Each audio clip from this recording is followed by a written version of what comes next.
Can you share your book? I mean, my children just love it. Yeah, I am. What we've done is the publisher obviously has been working over the last 6 months to bring them out in a new format.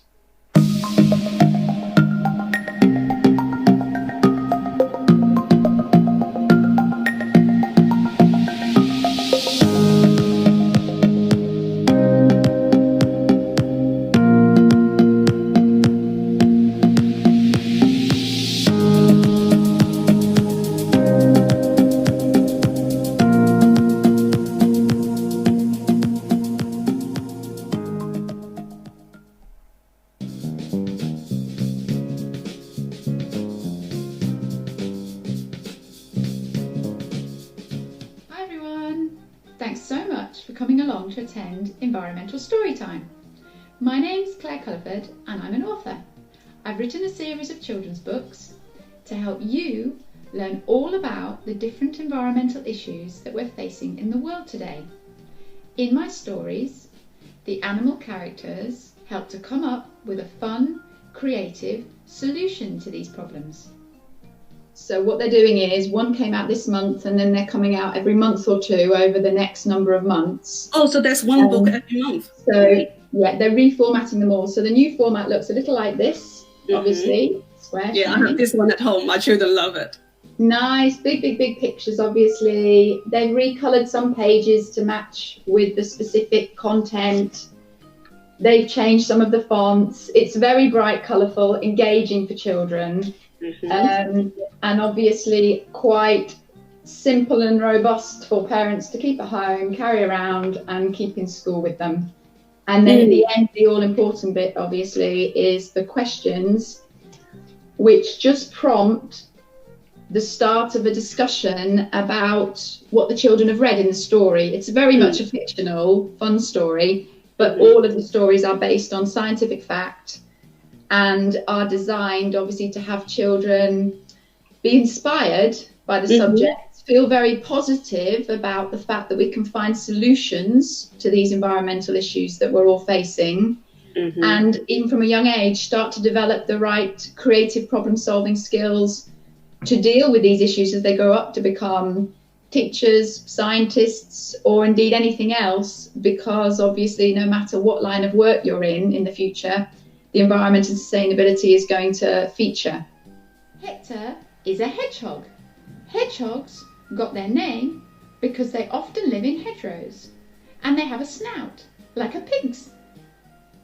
What makes you come up with this idea at the beginning to write this? I've written my whole life and I am a writer and a translator and an educator by background, but I was working on some projects with teenagers and young adults related to charity that were to do with inspiring them to see the environment as quite fun and funky rather than something a little boring. It became clear that there was a lack of means to do the same with young children, because obviously you can't necessarily run projects in the same way with them. They're at home with mum and dad. So I started to write 2 or 3 stories to introduce a single topic to children, and the response was just astounding, really. And obviously it made me think there's clearly a desire and a need for this, so I will write more. Families are very keen both to educate their children in terms of language, so they often want them to learn English, but most definitely about these important topics as well. How could we use your books to teach the kids? I think it's very important that the children see the book as another storybook, ensuring that children are engaging with the story as they go through and the characters themselves. Getting to the end of the story, all of them have a set of questions. Those questions are simply to start off a discussion. In my experience, children start to feed back and share their ideas, what they've experienced with a certain topic. It's incredible that even 1 or 2 questions at the end can bring about half an hour or 45 minutes of conversation with children. There are also 2 sets of words for songs. We call these lyric. One has single words in it. Can you make up a tune to sing the song to?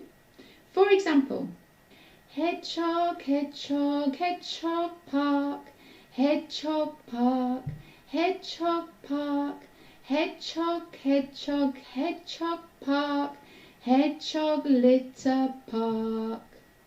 And what about the song with complete sentences? Perhaps you could try something like this. Litter in the park, litter in the park, we have to keep it clean. Litter in the park, litter in the park, let's put it in the bin. How can we read your books and make students or the children keep their creativity? If I give you some examples, when I was working at a big bookstore doing an event last year with this book, for example, so just to give you one specific example, we read the story and then we did a few of the paper activities. And then because it's to do with Hector helps clean up the park, so it's to do with cleaning up litter, the children who were between 3 and 7, 3 and 8 years old, they all made their own litter bin. They were wonderful. Some of them were orange, yellow and green of autumn. Some of them looked like spaceships. And then they took that home with them, obviously, to explain to people at home what they'd been reading about in the story, why it was important that we utilise bins. And really with these stories, and it's wonderful as a creative, there's no boundary. You take the topic and you as an adult simply think, well, how can we play and do something fun to reinforce whatever the child enjoyed in the story? All sorts of very fun things like that, really, so that children are interacting with something through play almost. Thank you.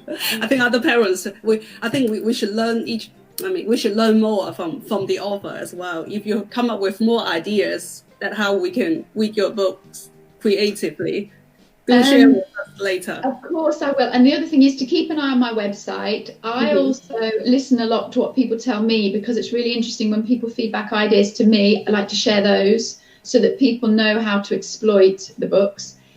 I'm an educationist, obviously. I'm very big on, when children have read a story, running with what you feel they most enjoyed about that story and allowing them to create something. So if they're reading a story about a parrot and air pollution, and you're happening to talk about electric cars, some children will say, well, I want to go to the toy box, the Lego box, and I want to make an electric car now.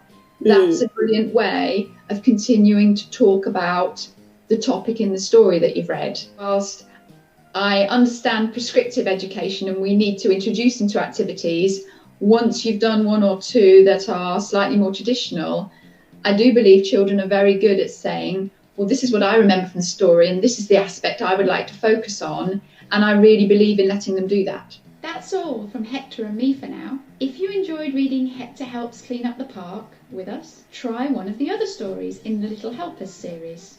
You can find them in bookshops like Waterstones and your local bookstore, or on Amazon, or on my website, www.claireculliford.com. Take lots of care. Bye for now.